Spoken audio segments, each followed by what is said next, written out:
Hello and welcome to Laudio's webcast series, Fostering Calm and Civility in Times of Crisis. And back with me today is Dr. Cynthia Clark. Cindy's been a nurse for more than 35 years. She's a strategic nursing advisor for ATI Nursing Education and a contributor to Laudio's Frontline Community. Cindy is Professor Emeritus, founder of Civility Matters, the author of Creating and Sustaining Civility in Nursing Education, and an international expert in fostering civility and healthy work environments. Welcome, Cindy. Welcome. Thank you so much, Tom, for having me. Oh, we're so glad to have you. In our previous sessions, we discussed what civility and incivility looked like, and then identified ways to foster a thriving and healthy work environment. Today, we'd like to explore how nurse leaders and frontline managers can teach and coach employees to practice civility. So my first question, Cindy, is how often is civility taught in nursing programs? Just curious. Yeah, great question. So unfortunately, many nursing programs are not intentionally focusing on fostering civility and integrating it into their curriculum. And if they are, often the content is taught in the students' senior year as they are getting ready to exit the program. I believe it's very important to introduce this content early, often, and strategically threading it throughout all curricula. So it's my opinion, and I believe the opinion shared by lots of nurse leaders and educators, is that civility, professionalism, and ways to foster a healthy work environment really need to be required content in all nursing programs and integrated. And thankfully, I believe a lot of programs are beginning to do this. Great. Now, when a new nurse would come onto my unit, for instance, what tools could I use as that person's manager to anticipate that new hire's awareness of civility?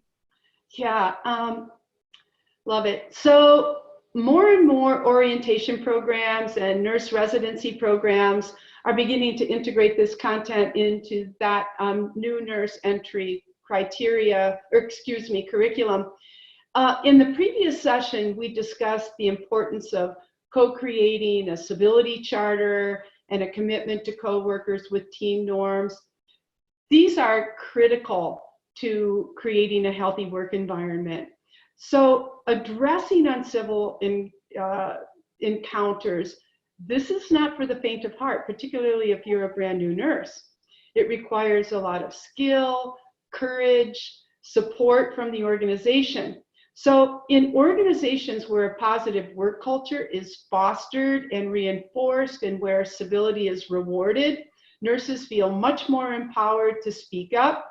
They're more likely to intervene when they're confronted with an uncivil situation. So when you ask about managers, I think that influential leaders and managers really need to set that vision. They need to help in areas around helping people collaborate among all members of the unit or the department, not just nurses, but all of us. I believe that we need to be dedicating resources to raising awareness so that we can educate all members of the work team on the negative impact that this causes, not only on people and workplaces, but ultimately patient care. And I think that as nurse managers, we need to model the way.